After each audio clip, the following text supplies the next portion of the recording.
လို့နေတယ်မောင်များဘဝေဘဝရဲ့တိုင်းလို့နေတယ်သူစံစိတ်ထားနေတဲ့ဘောလုံးကောင်းတယ်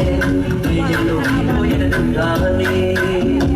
ဝေရကနာတို့လေးပစရာလေးခလောက်တန်ကြီးတဲ့ဒီအိုစီတီတို့ပြောနေ